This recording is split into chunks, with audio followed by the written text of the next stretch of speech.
Una investigación sobre la legalidad y legitimidad jurídica de la transacción que se llevó a cabo con la empresa financiera Doral al demandar al Departamento de Hacienda por el reembolso de más de 200 millones de dólares fue ordenada por la Cámara de Representantes.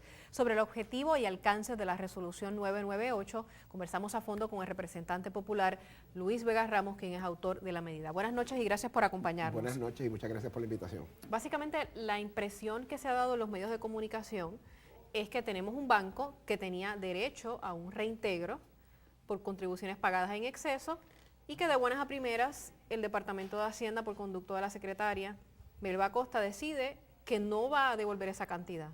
Pero hubo un contrato. En medio de toda esa controversia, ¿se sabe qué fue lo que se acordó en la pasada administración? Hubo una aparente concesión de un crédito por casi 230 millones de dólares a este banco Doral. Pero eso es lo primero. ¿Era un reintegro? ¿Era un crédito? Es que la alegación parece ser que supuestamente Doral sobreestimó sus ingresos porque los calculó de una manera que era importante para mantener su estado de liquidez frente a las autoridades federales. Y entonces, cuando se hace el reajuste, ahora ellos alegan que pagaron contribuciones de más y que entonces merecían ese crédito de estos 230 millones de dólares. El problema es que si aquí lo que se estaba dando era que tú sabes que para las leyes federales todas estas instituciones bancarias tienen que poder reclamar un mínimo de activos y un mínimo de liquidez. Si esto era parte de algún juego de esa naturaleza, pues eso es lo que probablemente lleva a que haya el cambio de números. Aquí el problema es que se otorga ese crédito por 230 millones de dólares. Luego hay una situación bastante atípica donde el secretario de Hacienda que otorga el crédito, bajo su administración se otorga el crédito, acaba laborando en este mismo banco y... Pero es un hecho que se dio el crédito. Bueno, es un hecho que se puso en los libros del crédito y se pactó. Y entonces lo que queremos saber es la naturaleza de cómo se llegó a ese crédito que se pactó, si la manera en que se llegó al mismo era correcta. ¿Era necesario que mediara un contrato o el Código de Rentas Internas no provee para eso?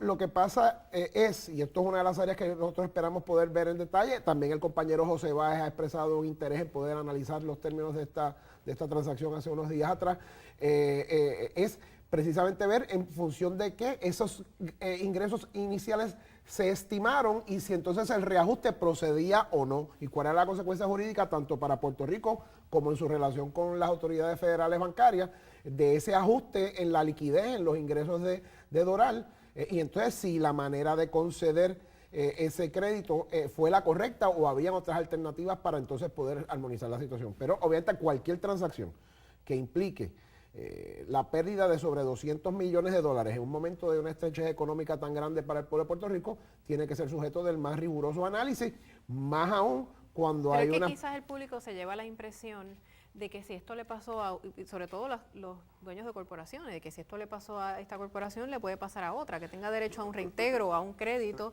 y eventualmente el gobierno aduzca las razones que sean para no devolvérselo. Lo que pasa es que si ese crédito estuvo... Y eso es muy peligroso. Es peligroso en la medida en que no haya certeza, pero si las acciones que llevaron a la decisión, que puede ser correcta o equivocada, eso lo miraremos en su momento, son producto de la misma información contributiva que dio Doral, en la medida en que ellos dieron la información contributiva, si es que hubo un error, entonces ellos promovieron las circunstancias que permitieron ese error. ¿Pero hay razones para declarar nulo ese contrato o el gobierno pudo haber hecho un mal negocio? Son dos cosas distintas. Bueno, en la medida en que, y eso es lo que vamos a estar mirando, y yo sé que se está mirando también por las autoridades actuales, en la medida en que eso haya sido parte de otorgar una información de ingresos equivocada o incorrecta, para proyectar una liquidez y una solvencia fiscal ante las autoridades federales, entonces esto nos plantea un escenario totalmente distinto. Yo no voy a concluir nada en este momento porque apenas habría que concluir que fue a sabiendas. Eso es todos esos son los aspectos que vamos a estar mirando en esta investigación y los actos posteriores a la transacción, particularmente aquellos que tienen que ver con quien fuera secretario de Hacienda al momento de la transacción, que acaba luego de un alegado proceso de dispensa ante la Oficina de Ética Gubernamental en una posición sensitiva en la misma empresa a la que le concedió este crédito. Se va a investigar si hubo una dispensa por parte de la Oficina de Ética Gubernamental, claro, que entiendo que es el proceso que procede, ¿no?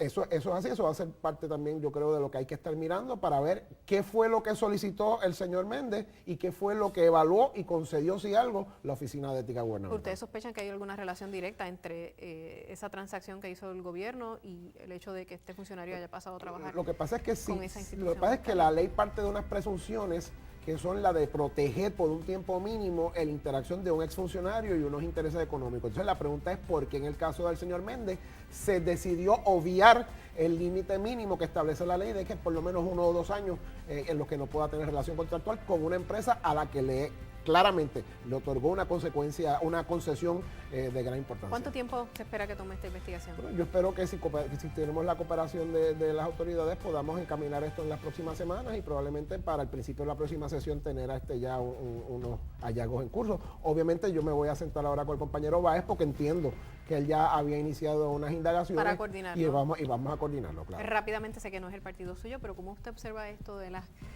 procesos políticos en el Partido Nuevo Progresista?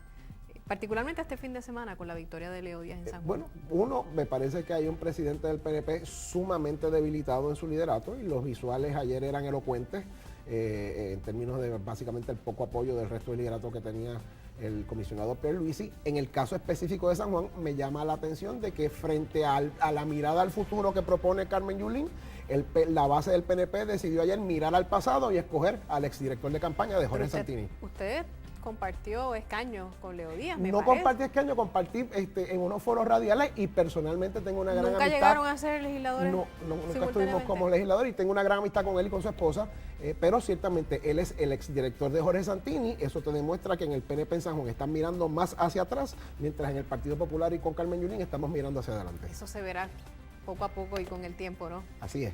Gracias por haber estado con nosotros. Ahora hacemos una pausa. Crean conciencia en Puerto Rico sobre la peligrosidad de enfermedades inflamatorias del intestino. Los detalles tras la pausa de este cuarto simposio Viviendo con Crohn y colitis ulcerosa, solo para jóvenes.